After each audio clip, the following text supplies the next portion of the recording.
தமிழ், தெலுங்கு, ஹிந்தின்னு இந்திய சினிமாக்கள்ல டாப் ஹீரோயின்கள ஒருத்தரா வலம் வரக்கூடியவங்க தான் நடிகை சமந்தா.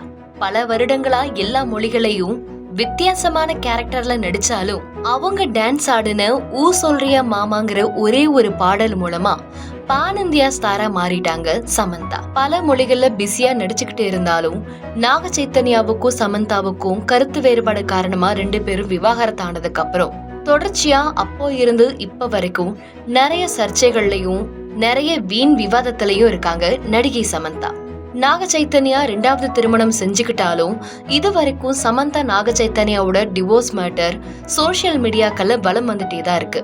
அதை தொடர்ந்து கொஞ்ச வருஷத்திலேயே அவங்களுக்கு சமந்தாவுக்கு மயோசிட்டிஸ் நோய் பாதிப்பு காரணமா உடல்ல பல பிரச்சனைகள் வந்து சினிமாவில இருந்தும் கொஞ்ச காலம் விலகி இருந்தாங்க. ஆனா திரும்பவும் நான் மீண்டு வருவேன்னு சொல்லி அதுல இருந்தெல்லாம் வெளியே வந்து ஒரு பக்கம் ட்ரீட்மெண்ட் ஒரு பக்கம் சினிமான்னு தன்னுடைய கெரியரை பேலன்ஸ் பண்ணிட்டு இருந்தாங்க.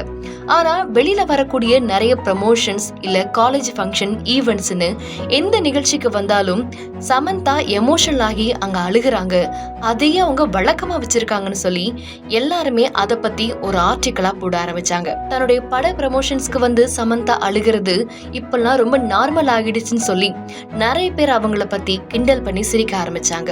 இது சமந்தா கண்ணுக்கு போக ரீசெண்டா இப்போ அத பத்தி ஒரு வீடியோ போட்டிருக்கிறாங்க.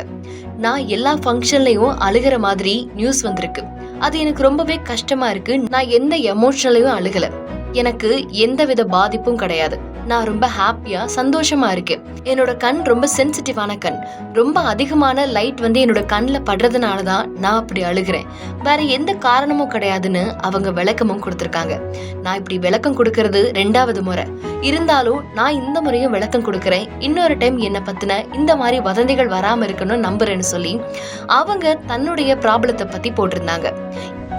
Thank you guys for a wonderful evening in Vizag. We're all super thrilled at the response and all the love. We're really excited for our film releasing on May 9th. I just want to set the record straight on one thing.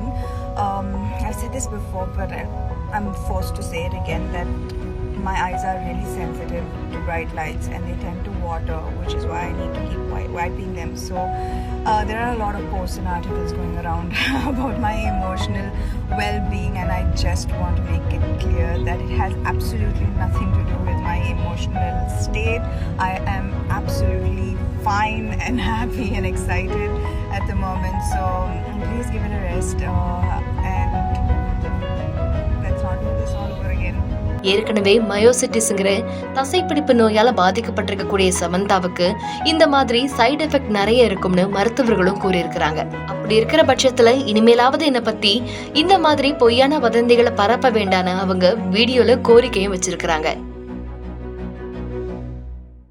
செய்திகளை உடனுக்குடன் தெரிந்து கொள்ள கீழ்கண்ட cable மற்றும் DTH நெட்வொர்க்குகளில் M நாடு செய்தி தொலைக்காட்சியை காணுங்கள். பாதகம் செய்பவரை கண்டால் நாம் பயம் கொள்ளலாகாது பாப்பா, மோதி மிதித்து விடு பாப்பா, அவர் முகத்தில் உமிழ்ந்து விடு பாப்பா. அண்மை செய்திகளை உடனுக்குடன் தெரிந்து கொள்ள இணைந்திருங்கள் எம் நாடு தொலைக்காட்சியுடன்.